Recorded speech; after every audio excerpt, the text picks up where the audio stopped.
Alright. Here's something else that you don't see every day, so I'll show you something.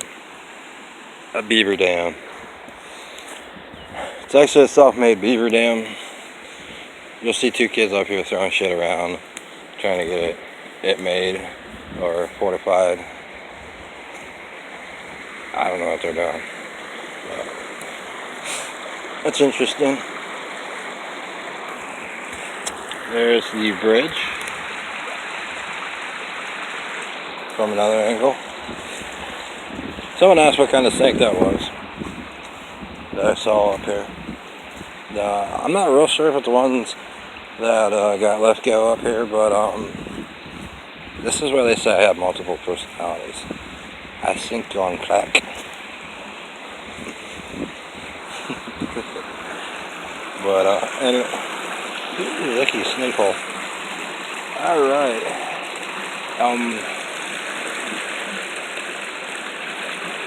The Umdreld Bridge, dedicated November 16, 1931, by the city of Rock Haven, in memory of Philip A. Zindel, builder of this bridge.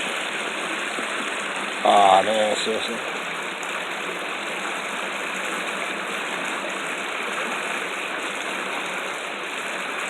Philip A. Zindel. That wouldn't be the other one, would it? He ain't dead yet. So, they might just have to take that down.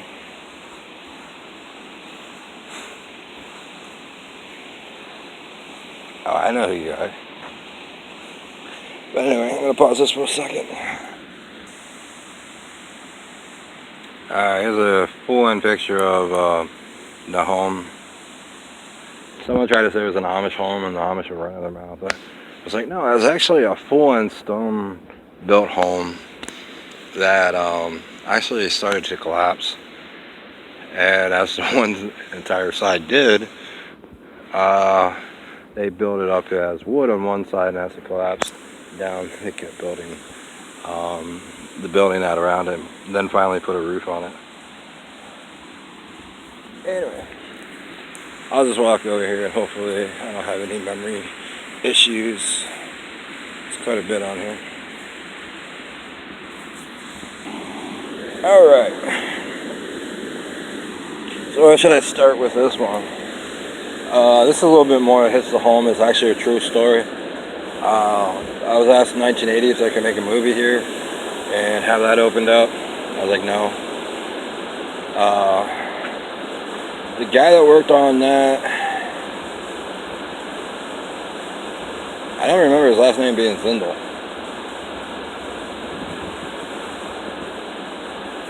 I know I did part of it. Or was it after their... Anyway, it don't matter. I really like the memorial there, though. Anyway. So...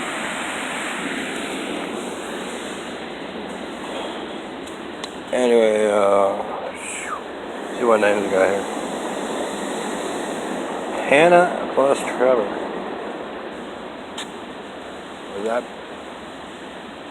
Anyway, that don't matter either. But the interesting part of this was that grid there. When you go way back on the past of this place, you'll find out that the true story of that place, of this place, is that actually, I wouldn't say during a Civil War, but more like a cavalry roundup. They were trying to find certain people that were supposed to be loaded on a ship and sent back. And it's said that a few people had came up here who lived here, put their stuff in an underground bunker of sorts around here, and they saw torches coming through the woods. And as they saw the torches coming through the woods, they didn't know where to go, and they didn't want to go in the bunker because it was filled. They filled in the bunker and threw, cut down bushes real quick and threw it over. As no one knows if it was military or the cavalry. Well, the military always wears the same stuff. Cavalry, not cavalry, but yeah, cavalry. The militia, as they like to call it, often will come up dressed up and whatnot off the road. As someone said, they had a prisoner that was on the back, stretched out with arms up, as they had actually said that they were going to overtake the property and whatnot. As some things are easy to overtake, other things aren't. So, saying that Ziegler, or what they referred to by code name of Ziegler, had brought in the military and to pretty much just destroyed Maine, went into Canada, went into BC, conquered New York City, was coming into Pennsylvania, and said that his rolling force of iron tanks were too much for their military. They're firing cannonballs because they couldn't get their guns to work, the bullets to work, as their tanks were eliminating farm after farm. Now, some would say you would look for shelter at that point in time and whatnot. Some say that the reason Ziegler, by code name, was coming in because they stole something from him. Someone said they claimed they had a hostage that was a girl grown up, and that was personal to him. As Spain and Europe and other countries had allowed Ziegler to go in with ships to destroy and recover whoever he needed to, with no limits on authority. As they said that right there, a girl had gotten a hold of it, pulled the nails out that were in it, and had jumped in the water and gotten in. And at that point in time, there was an auger towards the bottom of it that would churn water, because they'd have to churn and whatnot. And some say she lost a finger, some say she didn't. But Ziegler, and it's not really Ziegler, it's Zigler, Ziegler, had come in. He got to this point and he could hear her mentally. He could hear her. And he had asked for Soviet and Russian defenses to back his military efforts in recovering a hostage, someone personal to him, or at least personal to someone. As he got into the Lock Haven area and forced the cavalry back up into the breach of the mountain, and the cavalry had detonated dynamite just down the road and tried to seal off the road. As the guy looked on a map and said there's a house up the road. As far as their military stuff, they wouldn't be able to take it with it, so they started cutting wagons and ammunition by drawing it back into the hold and whatnot, arming it for a last stand, and then go up the road. Well, it just so happened a few of their infantry went up the road and said they had found this girl. He had thought Ziegler was looking for. About that time, you heard the mountain give in as they were detonating 5 feet down into the mountain to seal the road off. As they claimed that Ziegler's 40,000 men, tanks, and infantry of 20,000 had started to roll past Jersey Shore, which wasn't Jersey Shore. It was Avis, or better known as Aven, A-V-E-N. And as he is coming in, some people gave in, some didn't. Some staged the defense, which just slowly paused them in a certain way by unpausing them, just slowing them down by an hour or two as he demolished Aven. Now, Aven had a royal family, or at least the sorts of some type of declaration with Europe, as they were being asked who and where and if they ever seen this girl that they are looking for. And the one who was a mute couldn't talk, but he seemed to be anxious about something. As they sat there, they didn't torture him, but they got him drunk and whatnot, and no one would answer.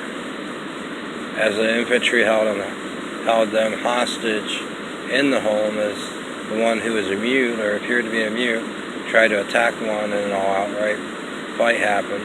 By the time it was all said and done, you found, quote-unquote, royal or not, hung by their necks, as the infantry said that they were done here and moved on. By this time, they were approaching the edge of Avis, searching homes, and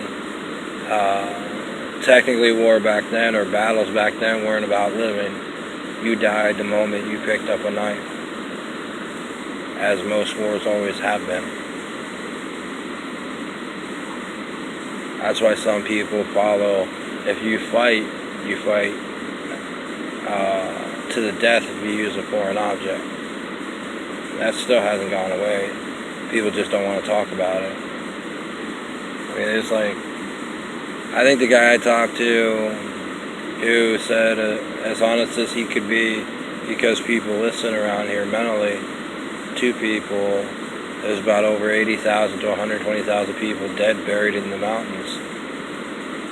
At that point in time, adding up all the wars or the battles that happened here, wouldn't acquire more than 225,000 people. But from Lock Haven to Hughesville to have 280,000 dead like that,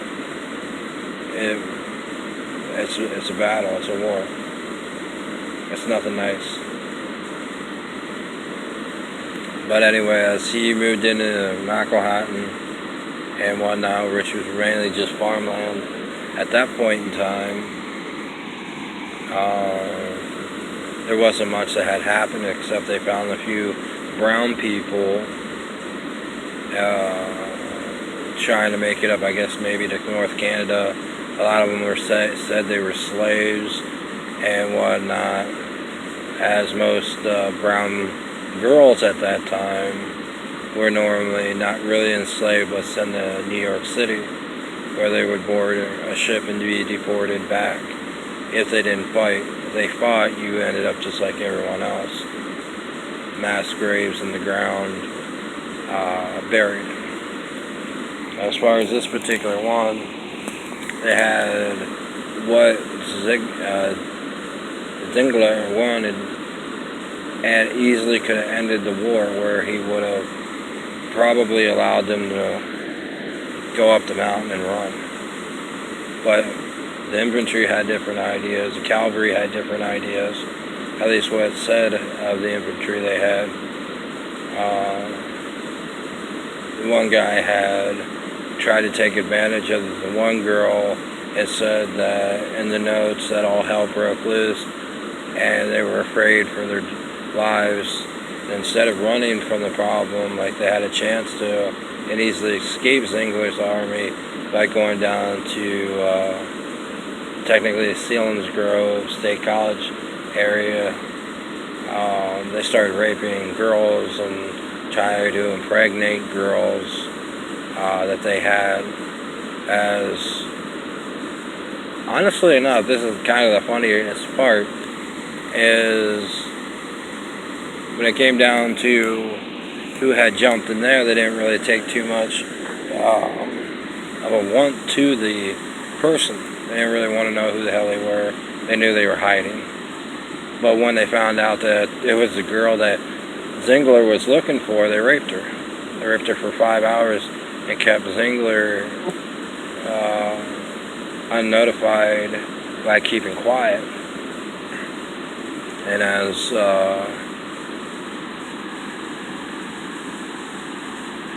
some said, that she was out of the house of the Czechoslovakian leader, and some had speculated she was a Russian spy who infiltrated into the U.S., but she was of value. So they raped her. One guy said they cut her finger off. I don't think they cut her finger off. Another one said they ran a sword up her front side in her vagina and left her in there to die. As they put her back in, the kid that she had with her was that Hungarian, Czechoslovakian descent, who clearly he kept out of the way of certain things, being that of the age of, I think, 13, and couldn't do much for her. As they put her back in, as through the years, the reason why this place is off limits to certain establishments, like DCNR in some senses, they gotta have permission to go onto the property. Black Haven also has to have permission to go on the property. Malcohat, Jersey Shore, Williamsport, by that of the predecessor of the Soviet country, and that's me. So, being that there's more than one death that has actually occurred here, is a good question, because the unions around here got trouble for dumping dead people all over this land as they were arrested and made to clean up the mess, as well as the Hells Angels and other gangs and motorcycle gangs. And back in, I think, 1990, Harley Davidson claimed they had a cabin in Woolwich, and they weren't allowed to party or anything and whatnot. Which that's not their cabin, but they know who cabin that is. But it was private, foreign property.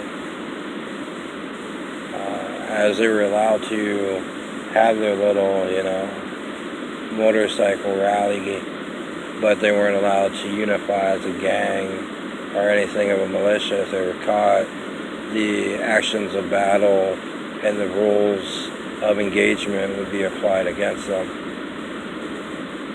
And there's more Soviets and Czechoslovakians than you know, and Hungarians in this area than some like to realize.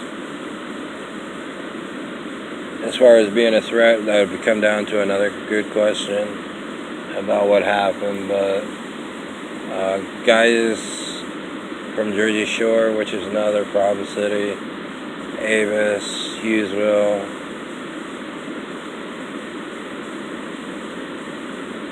Muncie, Montgomery, all of them are actually a problem for that of different countries and whatnot. So technically they're always being watched, whether by satellite or by the person you're working next to.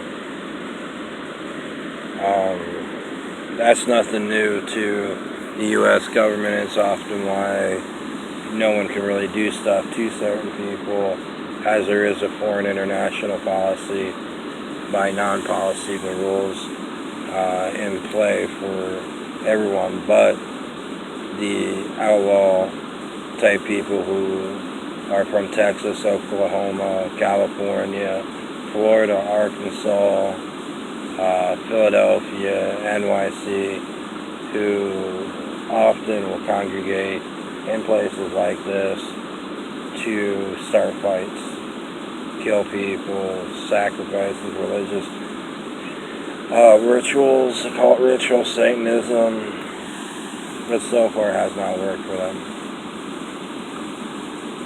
But no, there's actually 5 deaths that occur in this particular area to why it's off limits. And like I said, I might just have to see about having I think it's Oceana come in, which is still around, and take a look down in there to see if there's any dead bodies floating around. So the fun part's about doing this. So we're like, why don't you get in there? I want to.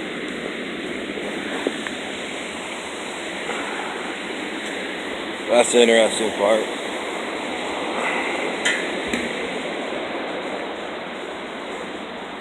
Anyway, that's pretty much as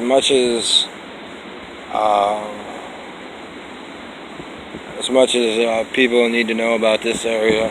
Something to ask about this though. What does that do? People got tired of walking all the way up to the dam to find out if the electricity and the solar panels work. So they ran a line all the way down, a really, really expensive line all the way down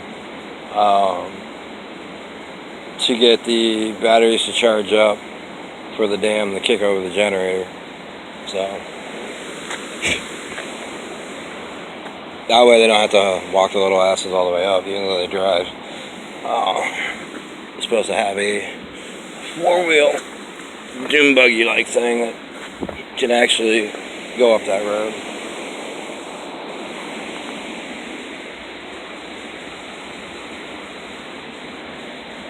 And it's always interesting because when you talk to DCNR in some senses, you're like, I'll tell them who I am, and it's like, all of a sudden it's like the brain shuts off and the other one turns on. It's like, oh yeah, I know who you are, and blah blah blah. Yeah. No.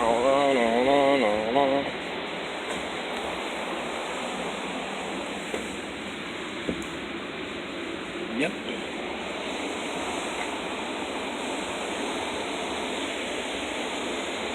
I don't remember seeing that there before. Then again, I wasn't really looking, so there's that hole.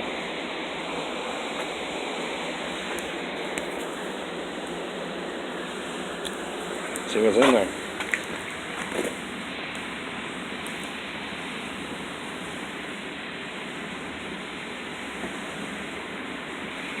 Smells good.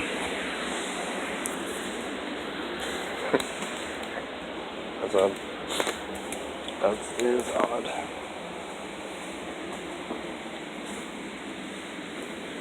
I think that's what the other 2 kids were talking about. Every time they go over there and they do something, that shows up. Huh, don't know. Anyway.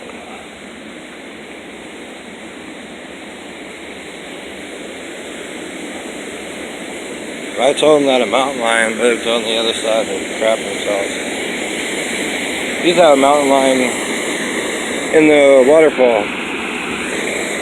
There used to be a little cubby hole in there, and believe it or not, a mountain lion actually got pregnant, and the person who was required to stay here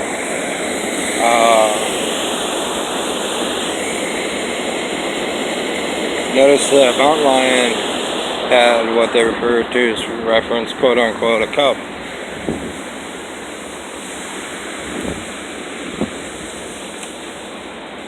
Ta-da!